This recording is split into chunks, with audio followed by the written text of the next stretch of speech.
श्रोता प्रेमियों, मैं राम सागर शास्त्री आप लोगों के समक्ष रखने जा रहा हूं तिल संबंधी विचार।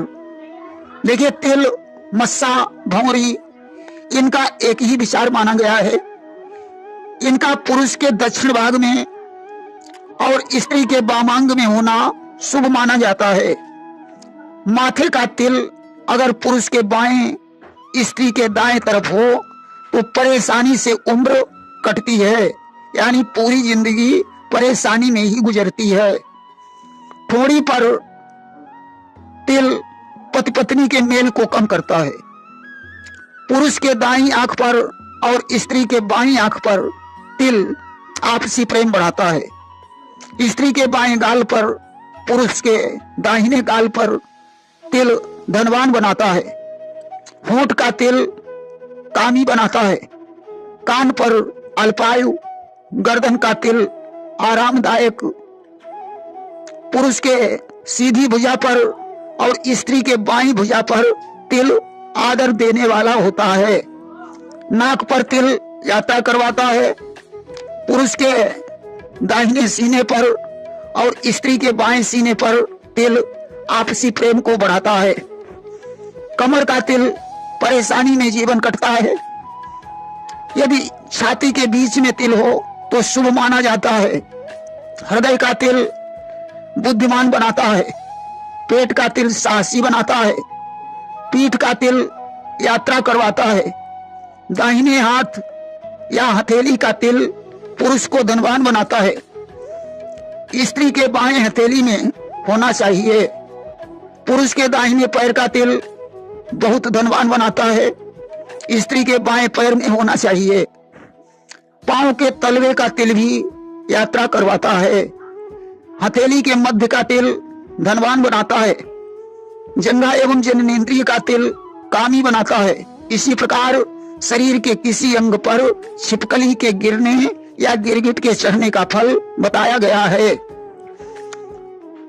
मस्तक पर लाभ, नाक पर विकार, किसी कान पर सुयोग, आंख पर कोष वृद्धि, दाहिनी भुजा पर मान, बाईं भुजा पर विकार प्राप्त होता है। कंठ पर विजय, स्तन पर विकार, उदर पर लाभ, पीठी पर व्यर्थ कार्य, जंघा पर विकास होता है।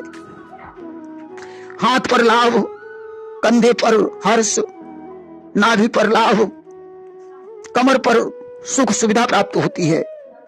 हृदय पर लाभ, मुख पर सुख, केस पर बाधा और खेद पैदा होता है।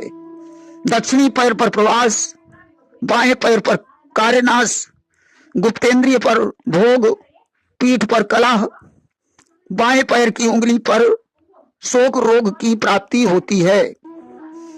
देखिए, रोते समय अगर छिपकली या गिरगिट चढ़ता है तो मनोरथ सिद्ध होते हैं। हंसते समय भयानक घटना होने की संभावना होती है। सोते हुए देर में फल प्राप्त होता है। उन्नीदी अवस्था में देर से फल प्राप्त होता है। जागृत अवस्था में तत्काल फल प्राप्त होता है। भोजन करते समय कुछ भी फल नहीं प्राप्त होता है। रात्रि में पल्ली पतन का कोई विशेष दोष नहीं होता है। जन्म नक्षत्र पर, मृत्यु योग पर, भद्रा, व्यतिपात, वैधृत योग और अष्टम चंद्र पर पल्ली पतन विशेष अशुभ होता है। दोष शांति के लिए गौमूत्र से आचमन, पंचगव्य से स्नान अथवा सवस्त्र स्नान करें। 5-7 तुलसी पत्र का सेवन कर सूर्य का ध्यान करें अथवा घी से छाया दान करें। ओम हौम जूम सह इस मंत्र का एक माला जाप करें। मुहूर्त मार्तंड ग्रंथ के अनुसार स्त्री पुरुष दोनों के पेट, नाभि, छाती, दाढ़ी को छोड़कर उसके ऊपर मस्तक पर्यंत किसी भाग पर छिपकली गिरे तो शुभ फलदायक है। इसके अतिरिक्त अन्य दाहिने अंग, स्त्री के वामांग में छिपकली का गिरना सामान्यतः शुभ होता है। तथापि स्त्री के दक्षिणांग और पुरुष के वामांग पर छिपकली गिरना अशुभ माना जाता है। गिरगिट का फल भी यही होता है। इन दोनों के चढ़ने का फल तीव्र पीड़ा कारक होता है। यदि शरीर के दाईं तरफ से चढ़कर बाईं तरफ से उतर जाए तो दोष नहीं माना जाता है। शांति के लिए पंचगव्य पीना, मृत्युंजय जप, होम, तिल, स्वर्णदान, घृतदान माने घृतछाया दान शुभ माना जाता है। वहीं शकुन शास्त्र के अनुसार कौवे का मस्तक पर स्पर्श होना धन संपदा का विनाशक तथा अनेकों समस्याओं को जन्म देने वाला माना जाता है। कमर भाग तथा कंधों पर कौवे का स्पर्श भी अशुभ माना जाता है। यदि किसी वृक्ष के नीचे दही, खीर आदि के भोजन के कारण स्पर्श होता है तो कोई बात नहीं। यदि अकस्मात स्पर्श हो तो खराब फल देने वाला माना जाता है। यदि कौवा या गीध शीश पर बैठ जाए तो मृत्यु सूचक माना जाता है। मुहूर्त गणपति ग्रंथ के अनुसार इसका फल विवेचित किया गया है। कौवे का मैथुन कर्म अवलोकन भी नेष्ट का फल का सूचक है। इसके दोष निवारण हेतु समस्त स्नान करके उन वस्त्रों का दान कर देना चाहिए। देखिए, स्कंद पुराण में स्त्री पक्ष के अंगों पर विस्तृत वर्णन किया गया है।